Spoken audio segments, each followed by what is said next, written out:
This episode of On the Limb with Nature's Voice Game Calls is brought to you by Stick Tamer Bow Silencers. Are you a traditional archery hunter or shooter? Stick Tamer was specifically designed for the recurve shooter. Made of a hybrid foam rubber material, Stick Tamer is designed to deaden string slap and limb vibration. Stick Tamer reduces limb and string noise, water resistant, and lasts shot after shot. Made in the USA from a hybrid foam rubber for durability. To purchase Stick Tamer and for more information, visit 3riversarchery.com and blackwidowbows.com. Stick Tamer bow silencers are available exclusively at 3riversarchery.com and blackwidowbows.com. Folks, welcome to another episode of On the Limb podcast with Nature's Voice Game Calls, where deer camp becomes a reality for every listener. Join us as we talk God, family, country, and everything outdoors. Kick back, relax, and have a listen. Now, here's your host and co-host, Mike and Dan. All right, guys, we're back. We've got Sean in here, but we've also got James Ross with Laurel Fork Farms and Outdoors. Since Dan, the co-host, is not here tonight, he's going to do our salute to valor. So hit it, James.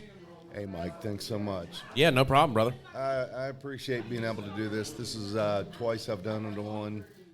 You've saluted me, you've saluted my brother, and very appreciative of that. The first time I saluted Sean Wilkes, a good friend of mine that I was in Desert Storm with. Tonight is a very special one. My cousin Gary Ross. My cousin Gary Ross served in Vietnam. Yes, he's my second cousin, so there is an age difference.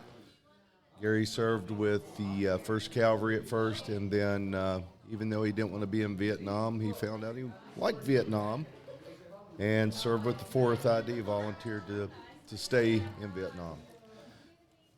Gary earned 4 Purple Hearts. Wow. That's crazy. Gary was wounded in combat for the United States 4 different times. Man. 4 Purple Hearts. And I know that that's very uncommon. He is a West Virginian, and he honored our state and country well. The last time he was wounded, he still has the bullet in his back. No kid. It's right against his spine. They couldn't remove it because possible paralysis. Yeah. He was actually on the cover of Time magazine, laying in the hospital at Washington at Fort Lewis. I want to give a big shout out to him and thank him for his service to our country. My last tour in Iraq during Desert Storm, but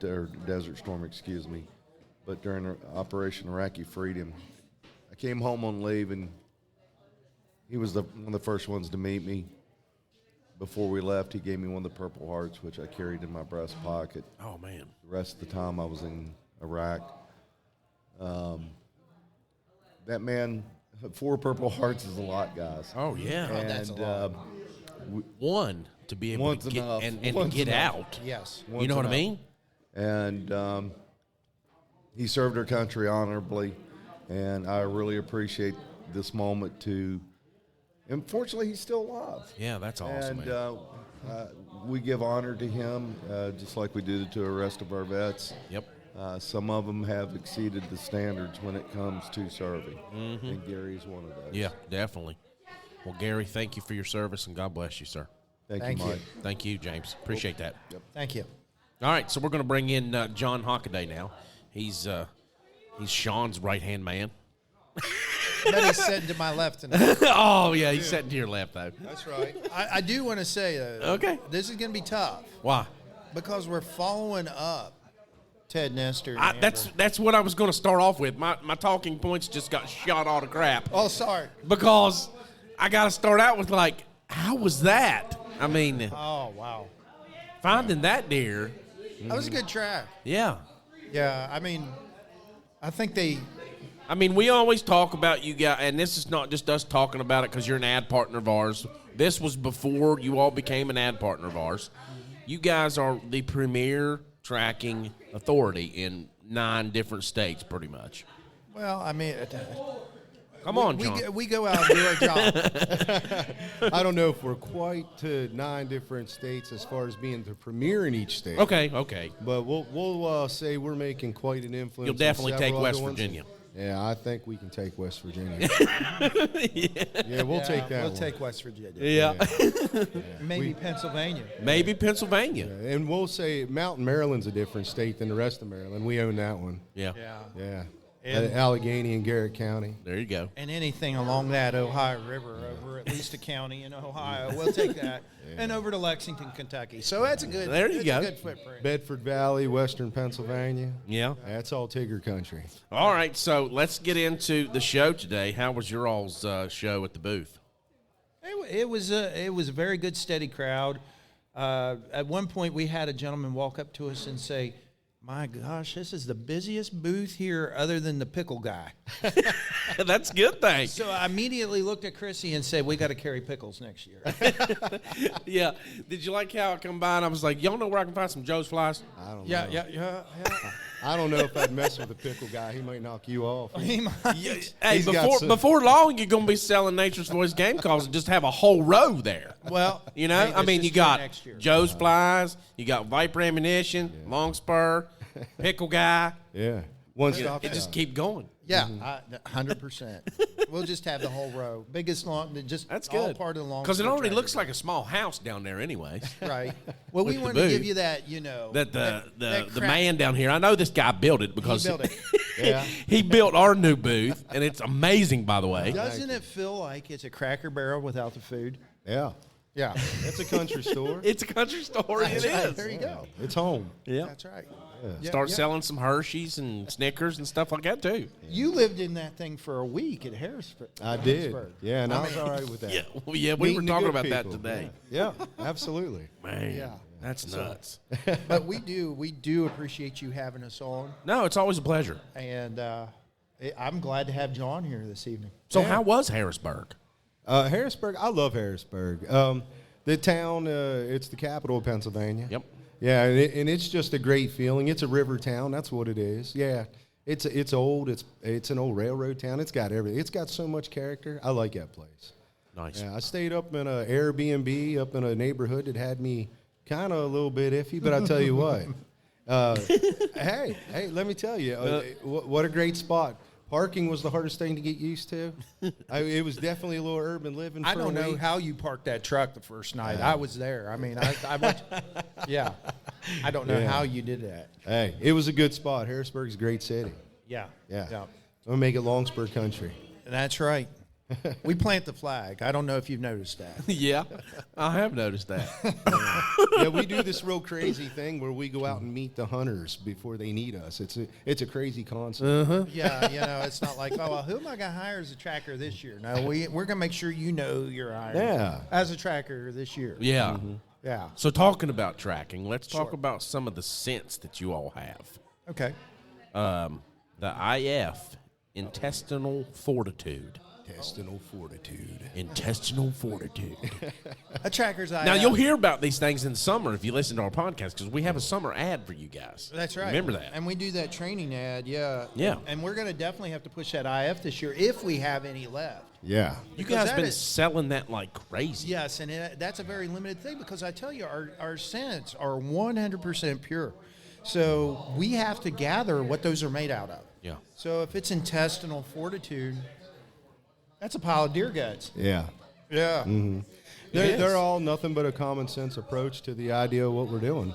That's right. We track 60-70% of our tracks have intestinal fluids involved. Yes. So why not simply track on that profile? So yeah, that scent came around. Of course, you know we have the training school, and that started out with cutting some, and just to try not to be too graphic, but just cutting a deer stomach open, taking everything from the inside Yeah. out, and I was just sealing it with water. Right. And of course, that doesn't keep very long. Find that out real quick. No, it doesn't last very I long. keep an ice cream bucket full of gut intestine and grab a piece of that out and throw it out on the ground and let it unthaw and use that. And so, Yeah. what is it? It's gut scent in a bottle. So you It's a don't have gut to. shot in a bottle. And I think you smelled that at Charleston. No, I did not. You did not? No. They Did tried. we have any here tonight? No. Oh, okay. Y'all tried to get me to smell it, and I was like, I'll puke all over the place. I would also like to suggest I know. another application to this product. It's the new fart spray. So kids, all you TikTok So you're going to put it in a stars out there- spray bottle? No, these kids can put it in their parents' cars in the summertime. Oh, good It'd be God. way more fun. But we get this TikTok rage going, we'll sell a few more bottles. Oh, Yeah. There you go. Hey, I'm a marketer. I got to do what I got to do. Get about 46 great million views Yeah. on mom and dad getting in the car with some Yeah. intestinal fortitude. Right, yeah. That is That's a great right. idea. It is. Wow, yeah. Yeah. Why not? Why not? But intestinal fortitude, yeah, that we have that in limited quantities because it is very hard to make. So I suggest if somebody's starting a pup or wanting to really profile train their dog, that they get on our whitetaildeertracking.com page and get them some ordered soon. Yeah, it's there. Yeah. Nice. All right, so you also have another one. Trackers ID? Trackers IV. IV. Oh, you wanted to talk IV. Oh, IV. Yeah, because that's cool. that one was the most interesting one to me because Yeah. I seen that video of you all spraying blood everywhere. yeah, yeah. That video caught fire. What did you go, 1.7 million on Facebook? Mm-hmm. Oh, my gosh. Yeah, just another common sense approach to not a problem, just Yeah. a solution to something that we're all looking for the best way to put blood on the ground consistently, Right. and that lets us do that. Right. So we have a tracker over in Ohio by the name of Jared McKinney. Yeah. And we also have a tracker right in Point Pleasant area by the name of Derek King. And these two young men work for Toyota, and they are just like computer CAD geniuses. Yeah. And they drew this thing up and said, "What do you think, boss?" And I said, "Well, how are we going to make it?" And they said, "Well, we're going to 3D print it." Go for it. Well, they did it thinking that it would only sell to the inside the group. Mm-hmm.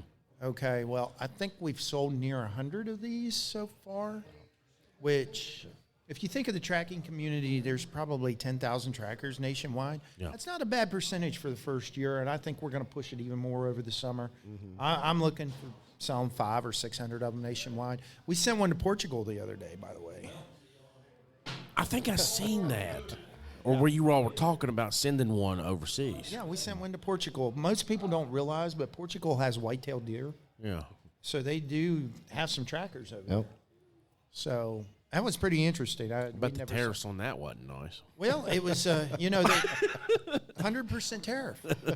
So $20 Yeah. turns into $40. Pass with, that along to the with customer. $20 shipping. Yeah. So that gentleman paid $60 for a $20 item. So, but hey, We're just trying to stay progressive, and Yes. we're just trying to stay inventive. Yes. Times change. No, I got you.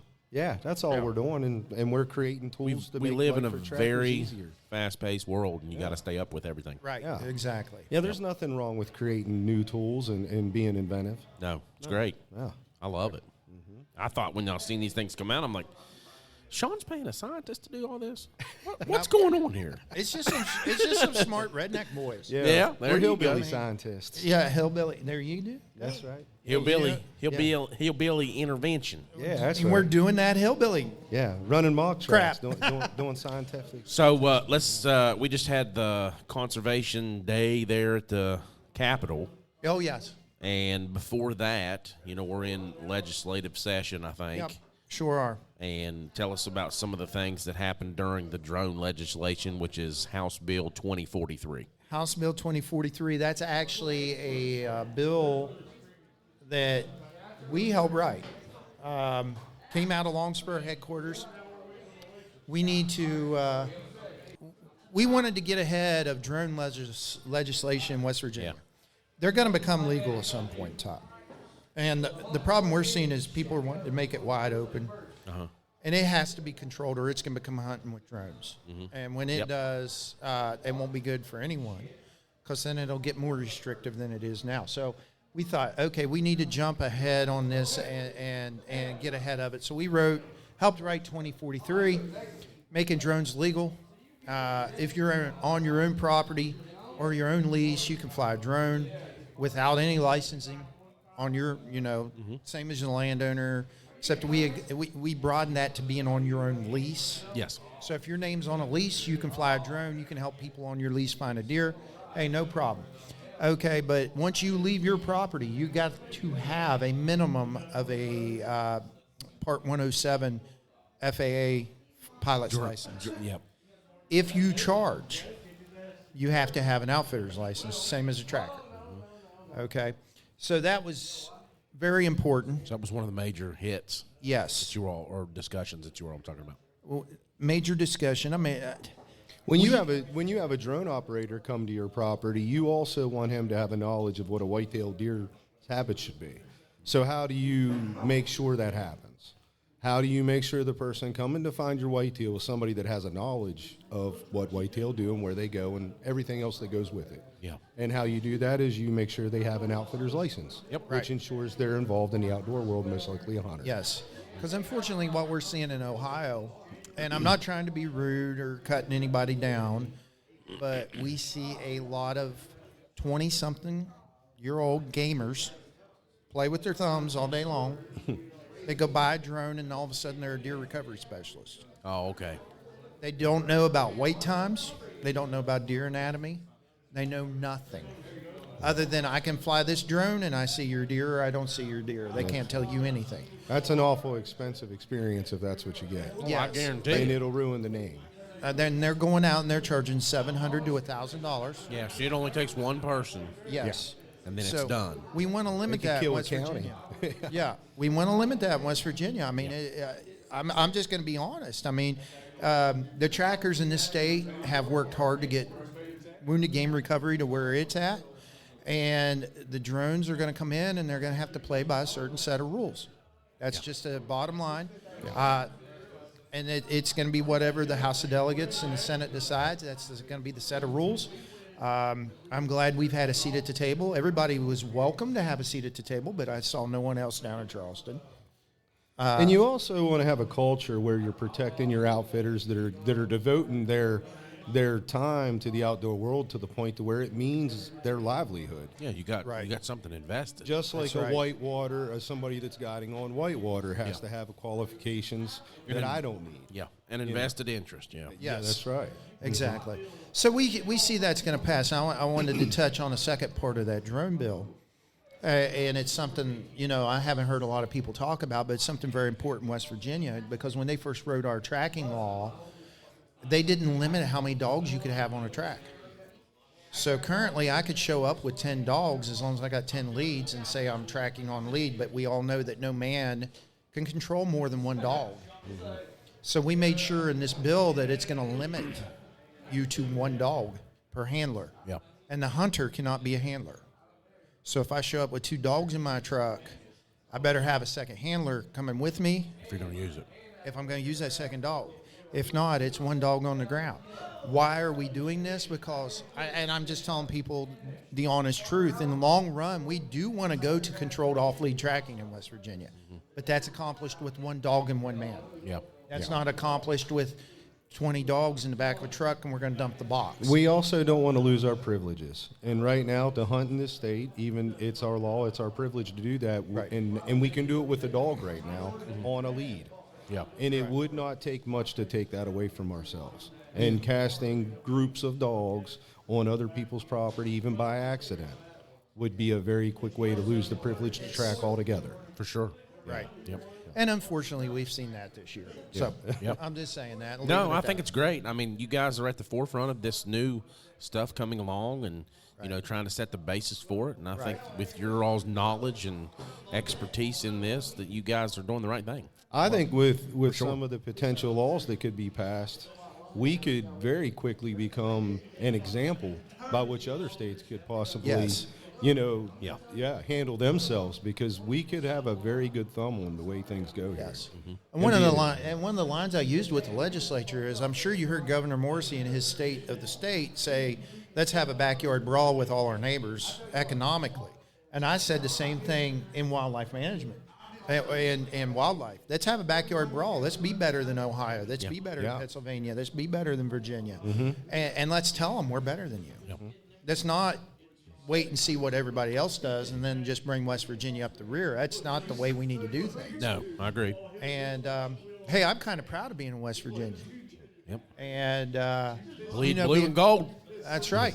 We're right here in Morgantown. That's right. I mean, come on. We're sitting around here. It's I'm got looking- everybody in this I'm room looking right out here. Yeah. Yeah. Yeah. I don't see Rich Rock. He'll be on here if he ain't in one of the other rooms. Did they pull him down? No, I mean, was this a? no, I don't believe they pulled him down. I hope not. He's probably somewhere else, and it'll probably get put somewhere else because He's going to have to earn it, maybe. it'll increase. Yeah, maybe he's Yeah, going to I have to earn it see again. his face increasing here somewhere. I hope so. I don't know. I'm kind of happy he's back. Yeah, I'm See very my guy- happy he's back. There's my good friend Randy. Yeah. Right behind you there. I mean, this is we believe We're in a good room, all right. Yeah, there we go. I mean, All right. it's so awesome how many people we've touched. I mean, it's been a good run, and it's going to only get better. Yeah. And I appreciate you, Mike, for having Yeah, us. no, on. we appreciate you guys. Yeah. Thank you for your time tonight, coming out, being in on the podcast after the show. I mean, I know we had a busy day today. Yeah. 23rd annual West Virginia Fishing, Hunting, and Outdoor Sports Show, presented by Can-Am. Where do we go next? Ohio? I think. Yeah, we're where you guys going next? Columbus. Columbus? Yeah. Columbus, and then Marietta to a new show in Marietta. There you go. Nice. 2 shows coming up. Yeah. So, Good deal. Well, good luck at those shows, thank you. and always safe travels. Thank you. Thank All you, right, Mike. thank you all. Thank you. Appreciate it. All right, guys, we're going to take a break real quick, and we'll be right back. We've got Jake coming in here with Bow-Minded. So don't forget, use Podcast 10 at checkout on outdoor-pro-shop.com for 10% off of your order at checkout. And you can also go to Nature's Voice Game Calls and use Podcast 15 at checkout there for 15% off your entire order. Be sure to check us out on Spotify, Apple Podcasts, Google Podcasts, Amazon Music, YouTube, or wherever you get your podcasts. We're there. And we'll be right back after a word from our sponsors. Thanks, guys.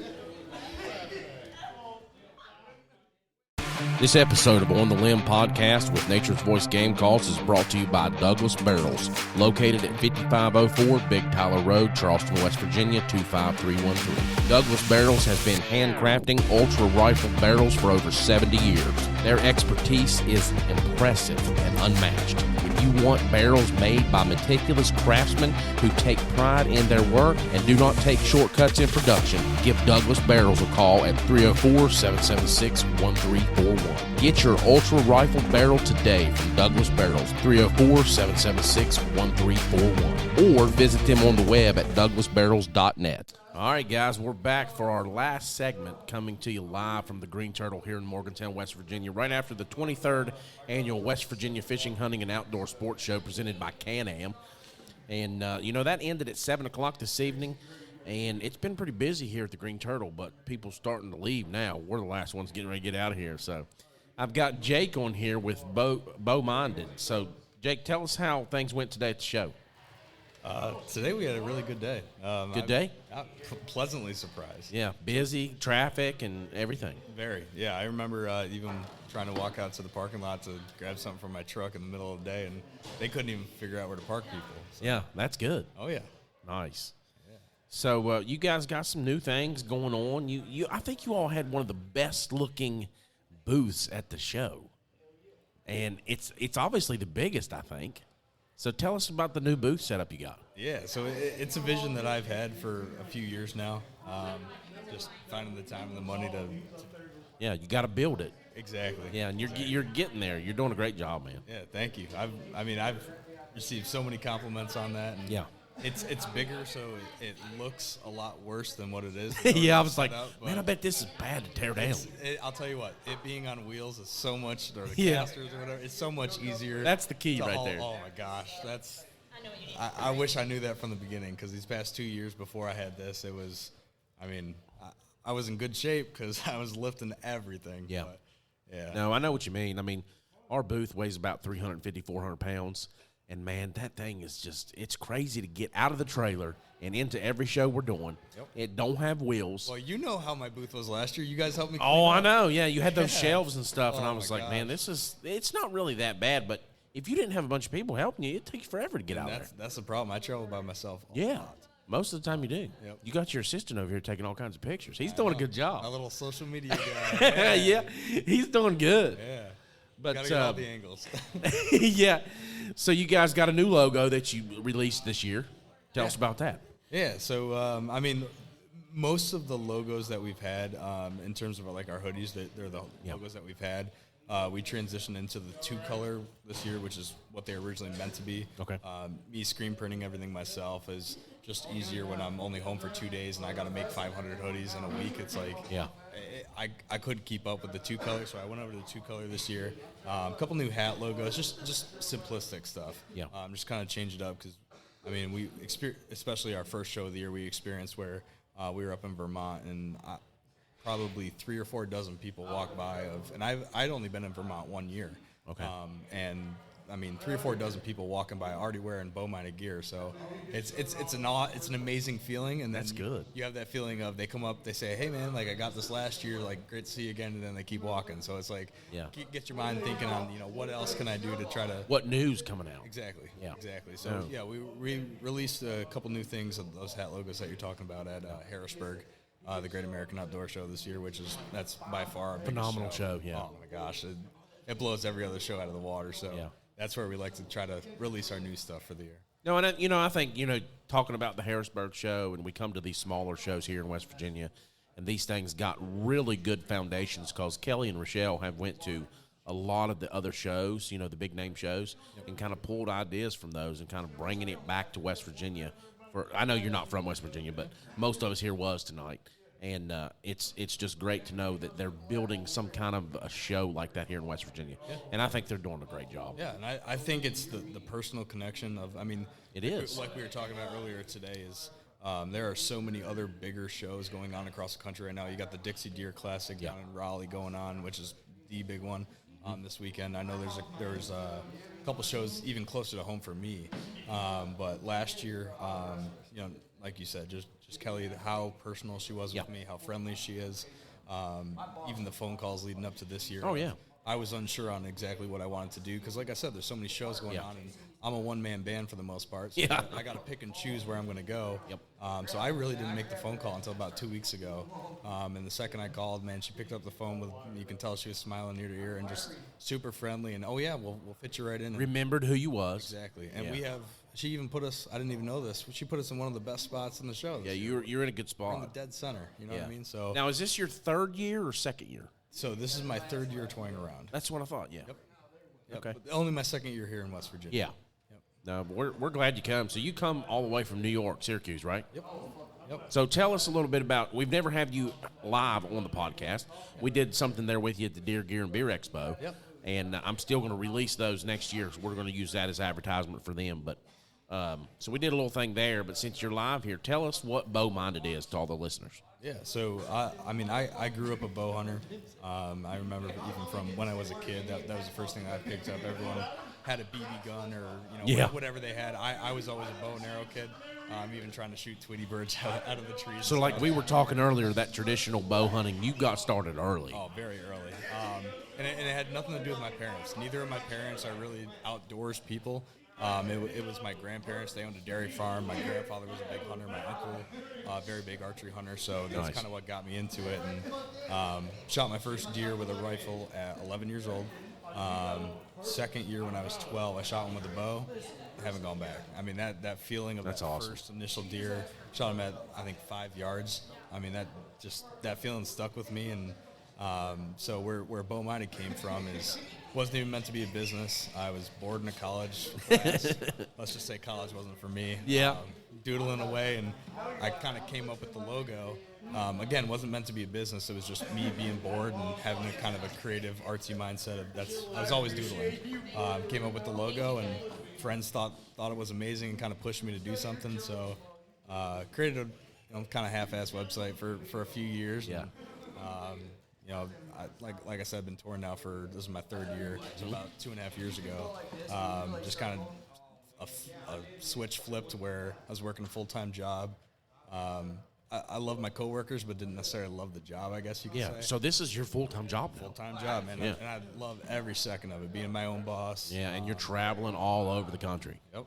Yeah, I think it's great. I party a lot on the weekends, but man, do I bust my ass. Well, you're still young. What are you, 26? 26. Yeah, that's what I thought. I was like, man, he's young. You got to live it, Oh, man. Did I stumble into the show this morning? Holy crap. Well, you're in one of the biggest party cities That's the problem. You get into these in America. You get into these college bars and all this, like you start dancing, talking to women, and all that stuff. And you look down, it's 3 a.m. You go, oh shit. Yeah, I got a show to go to I tomorrow. got to be up in 4 hours. You can barely see the stairs as you're walking down from the bar. Yep. No, I got you. Yeah, you wouldn't trade those moments for the world, though. We have No, it's a good time for sure. So you had some exciting hunting adventures this year. I did. That we talked about and discussed a little bit today. Yeah. Briefly hit on that real quick. Yeah, so it's definitely one of my cooler experiences in the woods. I shot my target deer this year. We didn't watch him all summer. He kind of showed up right at the beginning of the pre-rut. So I hunted him for probably about a week and a half before I got him. Early morning hunt, shot him about 25 yards. First initial shot was, holy crap, I smoked this deer. Yeah. I filmed everything. It's self-film, so it's like a still frame, but went back and looked at the footage, and I was like, maybe a little bit further back than I want to be. I knew I was liver. I thought I was lungs, but, being that I have it on film, I sent it off to all my buddies, just making sure, what do you guys think? You always ask for your friend's opinion, especially when you got the film. Yeah. And they all said, you might as well just be careful. Just pull that a little closer to you. There you go. Might as well just be careful and give that deer time. And like I said, it was a morning hunt, so we gave the deer plenty of time. We gave him about 4 or 5 hours. Came back. We ended up tracking him to right around 20 yards past where I could see, which was a total of about 75 yards. And we found a bed full of blood. And what was weird was guts and hair all over the place. And so we kind of sat there scratching our heads for a minute of what the heck happened. Where's this deer at? Exactly. Somebody find it and already got it and took off with it? Well, that part really didn't. So that's the part that I definitely knew it wasn't. Well, okay. Because we are way back in the property. We are on the edge of a mountain where you got about 20 more yards, and that 20 yards is quite downhill where you can't really walk. Okay, up so you or done down. eliminated that. Correct. Yeah. So you have about 20 yards where you can barely walk up and down, and then it is about a 300-foot free fall drop down to the river, just rock cliffs. So all of a sudden we kind of looked at the scene and we noticed that it almost looks like a kid took a sled down through the leaves of it looked like something got dragged down over the edge. So we kind of took our time, got down to the edge, and I remember there's a rock that kind of goes over the edge there. So I grabbed onto a tree and I kind of looked over the edge. There's a white belly all the way at the bottom. So initial thought was maybe he just stumbled down there and fell. So we ended up having to circle all the way around down to the neighbor's property and kind of scale down the side of this mountain because there's no way. I mean, it's like when I say a free fall drop, it's a free fall drop. So I knew this deer was mangled. There's no way. And my heart sank because I'm thinking, the antlers are all busted up. He must have broke something. Yeah. So it took us about 3 hours to get down to him. I mean, I could see him from where we were with the bare eye, but it took us about 3 hours to get down to him. We got down there. Not only was he all mangled up, he was eaten. Yeah, he had no guts left, no insides left. One of his hindquarters was literally from the hip down to the knee was just straight bone, licked clean. So we couldn't believe it, but after we kind of surveyed it, we determined that it definitely was a bear. We do have got a hold of your deer. Got a hold of my deer, and the part that still amazes me is I wish I did a better job trying to film it because like I said, I got it on film the hunt. I wish I got the recovery more on film. I tried to film, but the problem is I mean we're scaling down this mountain of you make one false move, you're down at the bottom, and you're going to be either hurting or dead. So my first thought isn't, hey, let me get this on film. It's let me take my time and make sure I don't slip and fall. But I mean, it is literally a 300-foot straight drop. So we still cannot believe either I don't know how the bear got him down there. We don't understand. That is nuts. If he just gave him a little push and he went, or if the bear went over with him, or how all any of that worked. But, it still blows my mind. Even kind of thinking back. No doubt. So I guess that was a Euro mount. Yeah. No, actually, nothing was surprisingly nothing was busted up. So you got to keep the cape? Yeah, we did. And when the bear went in, he went in through the guts, and he worked backwards. Okay. And so the one way that we determined it wasn't, we were kind of debating between coyotes or bear. We got a lot of black bear in the area, and so we kind of got talking with a bunch of people. mostly the guts were eaten out, which apparently the bear kind of go for the guts first. They go for the guts first. And the coyotes, I guess, they always start from the end back. They always start at the ass. Yep. Sorry if I'm. No, you're good. But, they always start at the back end. And Yep. The back end wasn't touched at all. It was just the guts and then the hind quarter eaten out. So Man. We determined it was a bear, and I mean, like I said, we had a ton of bear in that area, but absolutely it does suck. You know, we didn't really get any meat out of it. Yeah.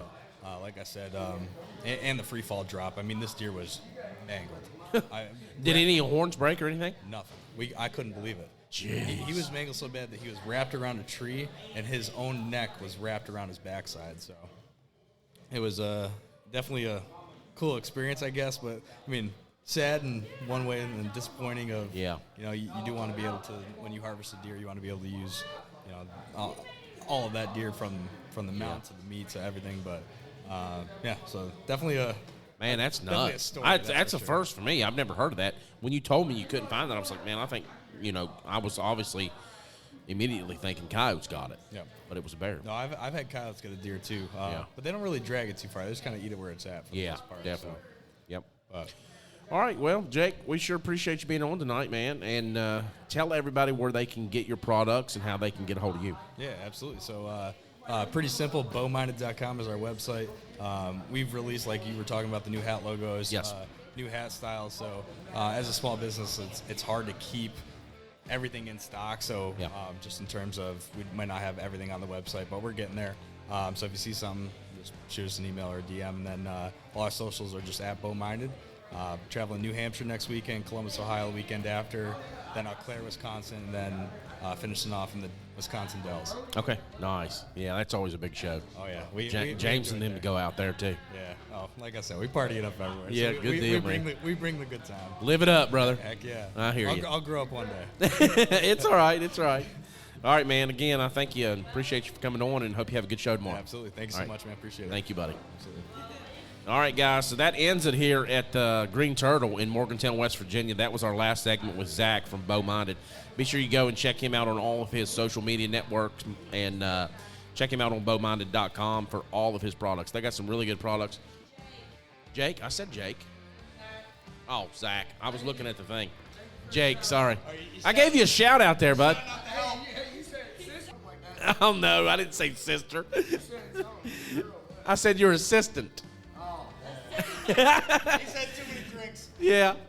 Zach, his assistant's sitting over here, so he done a good job taking pictures. But, yeah, go check them out, bowminded.com. All right, guys, thanks for listening tonight. Be sure to check us out on Spotify, Apple Podcast, Amazon Music, Google Podcast, or wherever you get your podcasts. We're there. And be sure to come out tomorrow, the 23rd Annual West Virginia Fishing, Hunting, and Outdoor Sports Show presented by Can-Am at Milan Park. We're there tomorrow from 9 a.m. to 4 p.m. Come check us out. Thank you all. Have a great night.